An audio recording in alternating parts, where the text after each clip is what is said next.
For more than 100 years, California was the Golden State. In the past 30 years, it's become the poverty capital of America. A higher percentage of Californians are impoverished than in any other state. Tens of thousands of homeless people live in LA County. Many of them are concentrated in a tent metropolis along Skid Row. So what's it like in California's heart of darkness? Rebel Media's Katie Hopkins came over from London and spent this past weekend there in downtown Los Angeles getting a sense. She joins us now with her report. Katie, you're not from the United States, you don't live here, so you have, I think, a kind of fresher take on this. What was your reaction when you saw Skid Row in LA? Well, for a long time, every time I'm in LA, you drive past Skid Row or people point out, oh, that's Skid Row, that's where the homeless people live. And it's almost as if everyone can just turn away, look away, don't go there. Even in a hotel that was giving out maps, they put a sticker over Skid Row, so as if it doesn't exist. So I figured, well, I'll go there, I'll stay there, I'll meet the people that are there, and I'll just see how big this problem is. And I can tell you, Tucker, it's like nothing else on earth. I've been to some migrant camps, but this is worse than that. It is one big sea of human waste and effluent and rats and filth. And the number of rats there just outweighs the population, which is in the order of 2,000 to 3,000 people living in these tents.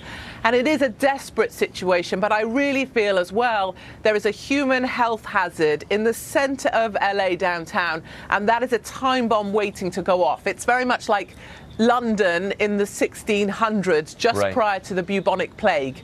And that's what you guys are up against. And it's no wonder that Democrats would rather talk about sanctuary cities or dreamers, because that sounds so much nicer than potential bubonic plague in the middle of downtown LA.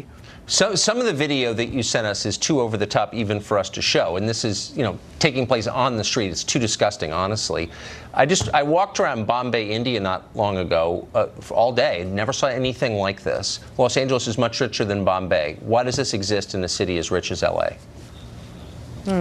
It's a curious thing, people go there, there's lots of tears and sympathy, there's lots of missions, there's a women's shelter, there's a place, a lot of places of care. But I think ultimately and fundamentally what's missing from Skid Row is someone capable of gripping the place. Democrats are always full of tears, tea and sympathy and giving out charity. What you need in there is the military to go in, you need housing units put in place, temporary shelters, and you need to clear the area in order to clear it up. And that's not going to be done with sympathy, and that's not going to be done with, oh, it's such a shame, these poor people. That's going to be done with some kind of military operation to clear up that area.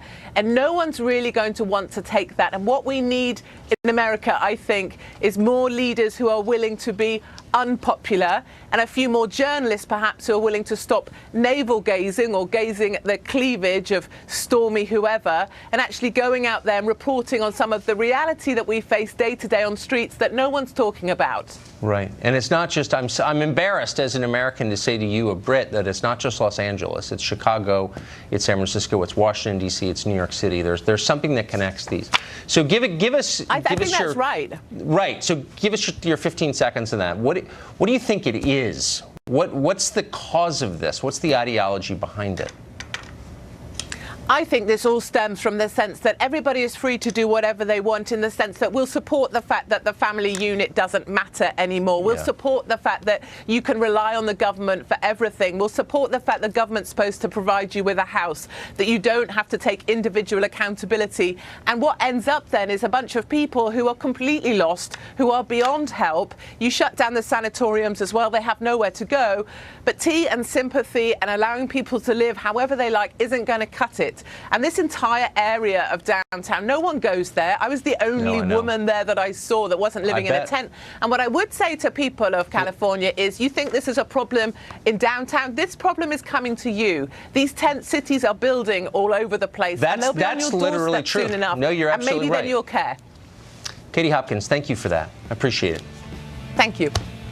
CNN has found a scandal brewing in the Trump cabinet. Someone may not believe in our nation's highest, really our only value, diversity. We'll tell you what that means.